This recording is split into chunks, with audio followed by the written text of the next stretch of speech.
Hello everyone, myself Dr. Dushyant Pradeep. In today's class for ninth physics, we are going to study the topics from your ongoing chapter, that is gravitation. And the detail of the topics to be covered is as well. So students, let's start with the class. बच्चों, last class में हमने study किए different topics और उन topics में हमारे पास दो बहुत ही इंपॉर्टेंट टर्म्स आई, या सिंपली कह सकते हैं दो लेटर्स हमने यूज किए. One was small G and other was capital G. और बच्चों, इन दोनों लेटर्स में बहुत ही ज्यादा डिफरेंस है. ये किसी भी तरह से एक दूसरे से फिजिकल सिग्निफिकेंस में रिलेटेड नहीं है. One is signifying acceleration due to gravity of a body,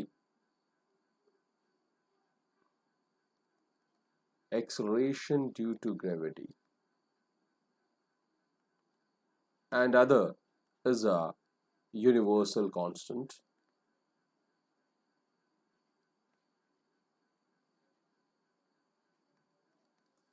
और बच्चों, हमने देखा कि किस तरह से ये दोनों टर्म्स, ये दोनों वर्ड्स, दोनों लेटर्स, दोनों फिजिकल कांस्टेंट्स एक दूसरे से रिलेटेड है.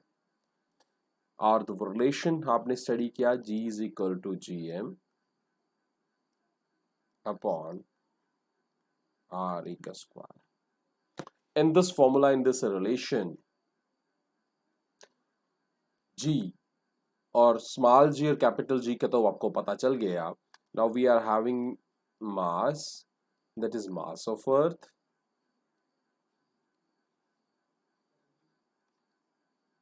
RE, that is the radius of earth.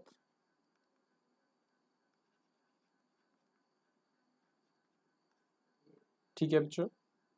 और यहां से एक चीज हमने नोटिस की कि यहां इस फॉर्मूले में, रिलेशन में कोई भी कांस्टेंट, कोई भी वेरिएबल डिपेंडेंट नहीं है. किससे? बॉडी पे.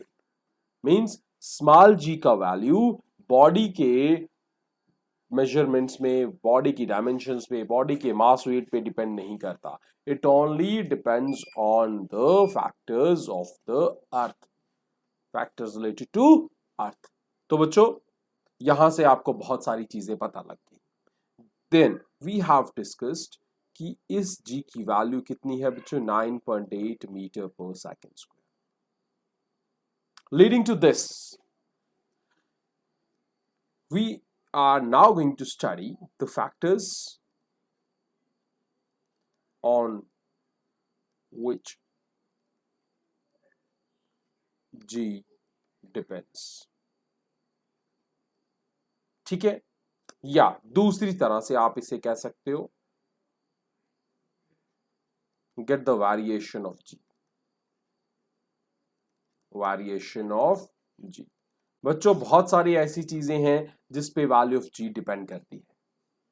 वैल्यू ऑफ G की वैल्यू जो हमने 9.8 मीटर पर सेकेंड स्क्वायर पढ़ी है, that is only the value of G at the sea level. As soon as we move above the surface of earth, as soon as we move below the surface of earth, value of G changes.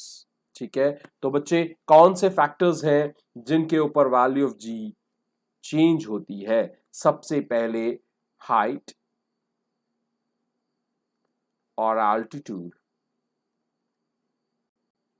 above the surface of earth, above the surface of earth. पहला. और आप question पूछ सकते हो, how? सो बच्चों, ध्यान रहे, height के साथ इसकी वैल्यू डिक्रीज करती है. क्या करती है?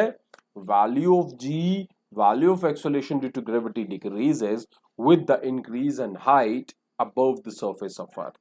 Number 2, depth. Depth means you are moving inside the surface, so again it decreases.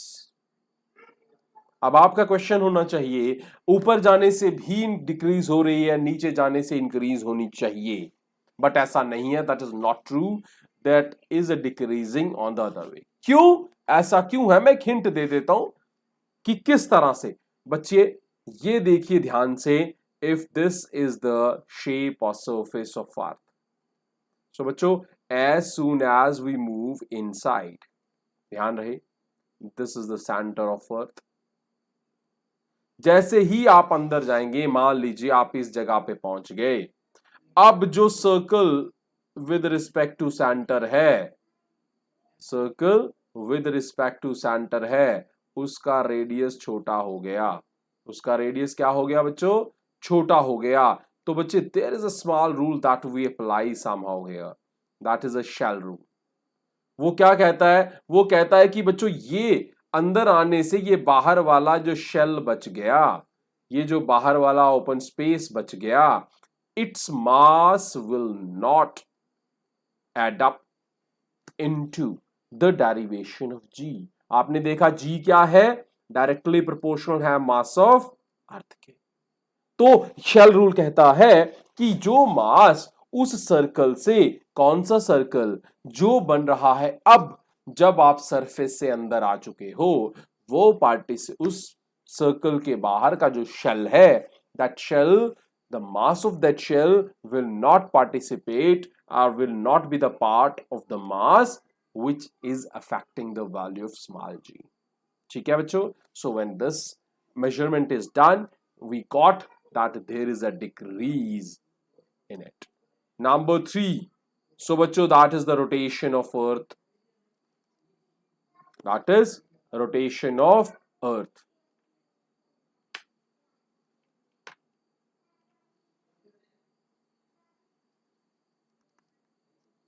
Rotation of earth, ठीक है। और बच्चों लास्ट फैक्टर जो है आपका बहुत ही इंपॉर्टेंट है, शेप ऑफ अर्थ। आपको पता है कि अर्थ जो है वो एग्जैक्टली स्फीयर नहीं है, that is elongated at some of the part. Earth का वो डायामीटर जो इक्वेटर की तरह काम करता है, that is longer as compare to उस डायामीटर के जो कि पोल्स को ज्वाइन करता है। So we are having two types of radii, two types of diameter, one is equatorial, another one is polar. Equatorial वो है जो इक्वेटर से पास होता है और पोलर वो है जो पोल्स को ज्वाइन करता है। दोनों डायमीटर सेम होने चाहिए, बट ऐसा नहीं है। क्यों? क्योंकि अर्थ थोड़ा फ्लैट है पोलर सरफेसेस पे। और यहां से हमें एक चीज पता लग गई कि radius of earth at equator is more as compared to radius of earth as pole. Sum दिखाई दे रहा है। So we are having here that is radius of equator that is greater as radius of pole. Done. So radius बच्चों अब हमने देखा कि g जो है that is inversely proportional to radius. तो g जो है क्या आपका रेडियस के इनवर्सली प्रोपोर्शनल है, इवन रेडियस के स्क्वायर के। सो जब r ही बड़ा हो गया, अगर r बड़ा है तो g की वैल्यू छोटी हो जाएगी, और अगर r छोटा है तो g की वैल्यू बड़ी हो जाएगी। सो बच्चों g की value, g for what, for equator, it's value is g। और अगर g की वैल्यू ले पोल पे, जब रेडियस rp है बच्चों, जीई जो है उस केस में आर ई बड़ा है, आर ई बड़ा है तो जीई छोटा हो गया, so g e will be less than g. तो ये बात समझ आ गई। सो किन फैक्टर्स पे डिपेंड करती है? 4 फैक्टर्स पे। 1 radius of earth mean shape of earth, second मैं ऊपर से नीचे जा रहा हूं, second one that is rotation of earth, and the third and fourth one the height and the what, your depth of the particle और the body above और below the surface of earth. So ये बात समझ आ गई। चलिए अब हम लोगों ने, हमें पता है, हमें नॉलेज है फ्री फॉल का। हमने फ्री फॉल पढ़ा। फ्री फॉल क्या होता है? Only under the action of, जो बॉडी गिरती है अपवर्ड डायरेक्शन में या डाउनवर्ड डायरेक्शन में, उस समय सिर्फ किसके अंडर होती है? Only under the action of gravity. उस केस में value of acceleration that is equal to plus minus G. Acceleration जो होती है बॉडी की वो या तो प्लस जी होती है if the body is moving towards the centre of earth, और माइनस जी होती है if the body is moving above और away from the centre of earth. ठीक है, तो बच्चों उस केस के लिए what are the shapes of equations of motion during free fall?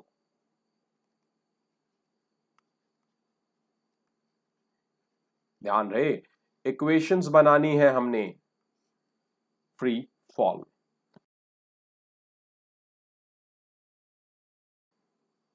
सो बच्चों इक्वेशंस ऑफ मोशन है क्या?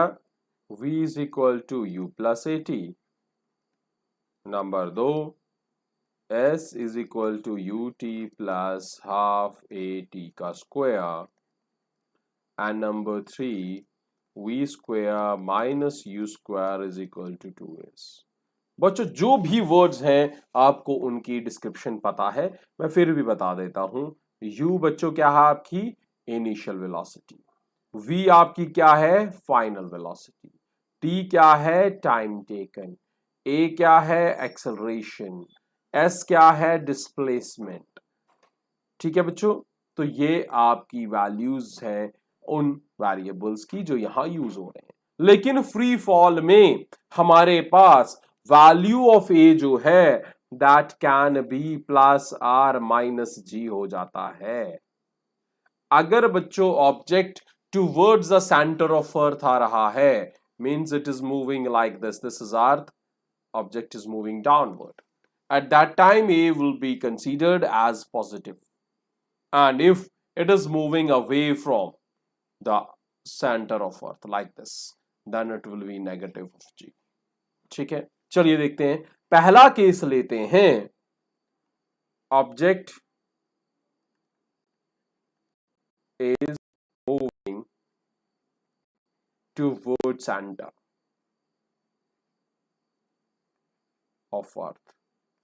ठीक है बच्चों, तो इक्वेशंस ऑफ मोशन क्या होंगे? सबसे पहले ए की वैल्यू प्लस जी है, तो done. So what we are having at that time, v will be equal to u plus a की जगह आ गया बच्चों जी टी। दूसरी equation equal to u t plus half a t square, a को replace कर रहा है g. Third one, v square minus u square is equal to 2as, a की जगह g है बच्चों। So these are the three equations of motion, redefined, re-explained when you are having an object which is moving or free falling toward the center of earth. अब उल्टा है, object moving upward, अब move कर रहा है, value of initial velocity दी गई और बॉडी ऊपर मूव कर रही है, so a will be in minus of g. A minus g है तो v किसके बराबर हो गया? u minus g t. A की जगह g या g प्लस था वहां माइनस हो गया, s is equal to u t plus half a t square, है ना। यहां पे ही देख लीजिए, यहां पे प्लस की जगह माइनस, सो गया प्लस की जगह क्या हो गया बच्चों आपके पास? प्लस की जगह आपके पास हो गया minus.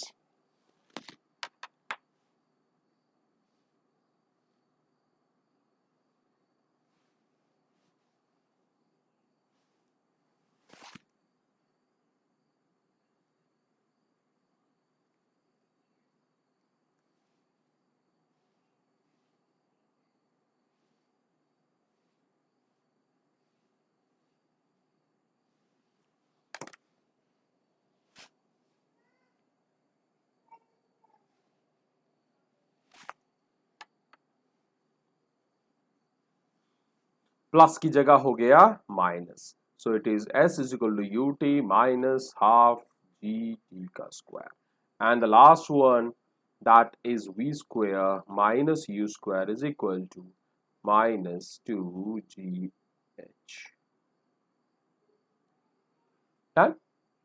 But the last case is very important when your initial velocity is 0।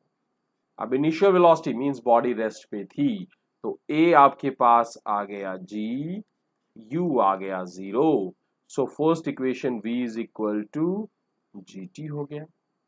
Second equation s u t plus half, तो यू टी की जगह तो 0 हो गया, we only got half g t का स्क्वायर।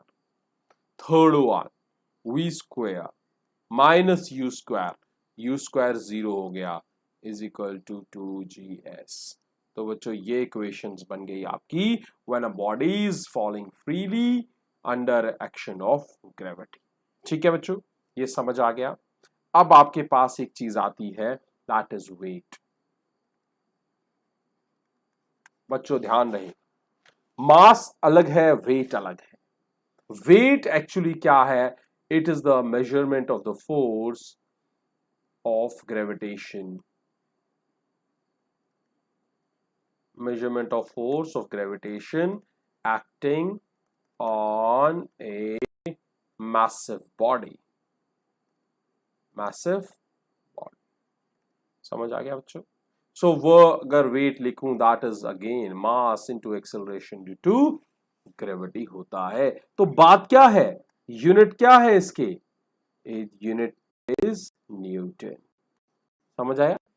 यूनिट न्यूटन हो गए भाई, एक्ट कर रहा है मैसिव बॉडी पे, तो वेट जो है एक्चुअली एक फोर्स की फॉर्मेशन है। बात समझ आ गई? चलिए, अब दो चीजें आ गई हमारे पास कंफ्यूजन में, एक चीज है मास, दूसरी चीज है वेट। थोड़ा सा डिफरेंशिएट करने की कोशिश करते हैं, मास वर्सेस वेट।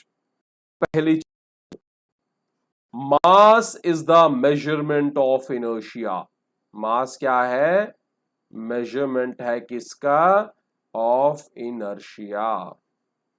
पढ़ाया हुआ मैंने इनर्शिया क्या होता है। ये क्या है?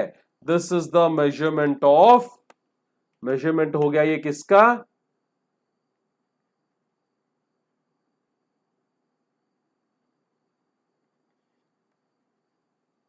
फोर्स। कौन सी वाली? ग्रेविटी। नंबर दो, नंबर दो क्या है? इसे मेजर करने के लिए हम क्या यूज कर सकते हैं? पैन यूज कर सकते हैं या वे बैलेंस यूज कर सकते हैं। ठीक है बच्चों, इसके लिए क्या यूज करना है हमने? आपके पास किसको मेजर करने के लिए क्या यूज करना है? You have to measure the weight, and how to measure the weight? For measuring the weight you can use spring balance. ठीक है, ये क्या है? ये क्वांटिटी ऑफ मैटर है, this is quantity of matter. And ये क्या है? ये weight is the force, gravitation. Unit क्या है? इसका यूनिट क्या है बच्चों? इसका यूनिट क्या है? किलोग्राम। और इसका यूनिट क्या है बच्चों? न्यूटन। समझ आया आपके पास? ये मास और वेट। अब इसका मतलब हमने क्या कर लिया? सबसे इंपॉर्टेंट तो यही आ गया, ये कांस्टेंट रहता है। ये क्या रहता है? कांस्टेंट। और बच्चों ये क्या होता है? वैरी, चेंज होता है। और इसके किस पे वैरी होता है? क्योंकि इसकी एक्सप्रेशन में स्मॉल जी की वैल्यू आ रही है। वेट की एक्सप्रेशन में क्या आ रहा है? स्मॉल जी की वैल्यू। स्मॉल जी ही चेंज हो जाएगा तो वेट भी चेंज हो गया। बात समझ आ गई? अब बात यह है कि वेट क्या है बॉडी का? वेट क्या है बॉडी का on the surface of moon? अब बच्चों देखते हैं वेट ऑफ बॉडी क्या होता है, वेट ऑफ ऑब्जेक्ट क्या होता है ऑन द सरफेस ऑफ अर्थ। तो पता है हम, अब हम देखेंगे ऑन द सरफेस ऑफ, बात समझ आ गई आपको? हमें पता है कि वेट होता है बच्चों मास इनटू ग्रेविटी, एक्सेलरेशन। अब जब हमारे पास g की वैल्यू ही चेंज होगी, क्या हो जाएगी? g की वैल्यू। अब g की वैल्यू किसके बराबर होती है? g into mass upon radius of square. अब मेरे पास मून का भी निकालना है, अर्थ का भी, तो मैं वैल्यू ऑफ g निकाल देता हूं on the surface of earth, that will be g mass of earth upon radius of earth का स्क्वायर। तो बात एक ध्यान में रखिएगा, मास जो है आपका क्या है? जो मास की वैल्यू है, इसी तरह बच्चों gm, g mass of moon upon radius of moon का स्क्वायर हो जाएगा। अब हमें पता है जो मास ऑफ अर्थ है that is 100 times the mass of moon, और जो रेडियस ऑफ अर्थ है that is about 4 times the radius of. ये दो चीजें याद रखनी है, they are the approximate values for this, but we can use that. Done. अब GE की वैल्यू जो है आपकी, GE में आ गया आपके पास G mass of earth. Mass of earth की जगह लिख दिया मैंने 100 time mass of upon radius of earth. Radius of earth की जगह मैंने लिख दिया 4 टाइम्स रेडियस ऑफ इसका स्क्वायर, और यहां आ गया G of M, that is GM upon RM का स्क्वायर। कीजिए डिवाइड इन दोनों इक्वेशंस को। सो G of E upon G of M that is equal to, so बच्चों कीजिए divide, 100 into G mass of moon upon 4 4 जा 16 हो जाएगा रेडियस ऑफ मून का स्क्वायर, इनटू नीचे वाला करेंगे, नीचे आते ही रेसिप्रोकेशन हो जाएगी, रेडियस ऑफ मून का square upon G into mass of moon. बच्चों G मास मून कट गया, आपके पास क्या आ गया? RM का स्क्वायर कट गया। You just got one thing, that is 100 upon 16. So किसके बराबर हो गया ये? GE is equal to 16 approximately 6. So that is approximately 6 times G of, या कह सकते हो GM is equal to 1/6 of G of। तो यहां से आपको क्या चीज पता लगी? आपको ये पता लगा कि मून पे जाते ही जो एक्सेलरेशन ड्यू टू ग्रेविटी की वैल्यू सरफेस ऑफ अर्थ पे है उसकी 1/6 हो जाती है। सो बच्चों उससे सिर्फ जी को फर्क नहीं पड़ा, फर्क पड़ा है वेट को। So weight on moon will be equal to mass into g of m, but g of m क्या हो गया? किसके बराबर? 6। So you got what? 1/6 m into G मतलब weight on earth. So weight on moon is equal to 1/6 of the weight on earth. तो ये आपको समझ आया? अब चलिए इसी के बेस पे कुछ क्वेश्चंस लेते हैं। अब बच्चों आपके पास क्वेश्चन है, calculate the value of G। आपको G की वैल्यू निकालनी at a height of 12,800 kilometers from the center of earth, radius of earth is 6,400 kilometers. Right interpretation। तो बच्चों सबसे पहली बात, आपके पास जो हाइट है, वैल्यू ऑफ G जो है हाइट, वो आपको मिल गई। हाइट कितनी है? 12,800 kilometre from the centre of earth. Centre of अर्थ से आप मतलब नया डायमीटर जो आपका बन गया, जो आपकी वैल्यूज बन गई, they are twice as value of 6,400 kilometer. तो सबसे पहले देखते हैं G1 लिखते हैं इसको, that is equal to GM upon R का स्क्वायर। ठीक है, R रेडियस ऑफ अर्थ का square, this is mass of earth. G2 लिख लीजिए, that is G mass of earth upon, अब रेडियस बच्चे हो गया ट्वाइस, इसे आप लिख सकते हो जी एम अपॉन 2 जो 4 हो गया, 4 RE का स्क्वायर। तो बच्चों ध्यान से देखो, ये जो G M E upon RE square है, ये इतना हिस्सा 4 को छोड़ दो, उसके अलावा जो हिस्सा है that is G1। So G2 is equal to 1/4 into G1 और G1 is equal to 4 times G2। तो G2 से 1/4 वैल्यू है किसकी, G1 की। तो ये बच्चों आपको कुछ क्वेश्चंस थे। अगला जो क्वेश्चन आपका टेक्स्ट बुक का, that is from page number 136। पहला क्वेश्चन है व्हाट इज फ्री फॉल। तो बच्चे फ्री का मतलब है कोई भी कंट्रोल नहीं है। So whenever a body falls from height, say it is h, only under the action of gravity, only under the action of gravity means, क्या मतलब है इसका, इसका मतलब है बच्चों जो ग्रेविटेशनल फोर्स लग रही है वो सिर्फ अर्थ लगा रही है, कोई भी दूसरी फोर्स को नहीं लग रही, एक्सटर्नल फोर्स नहीं लग रही, that is free fall. Number 2, जब फ्री फॉल की बात हमने कर ली तो अब दूसरी बात हमारे पास क्या आती है, what do you mean by acceleration due to gravity.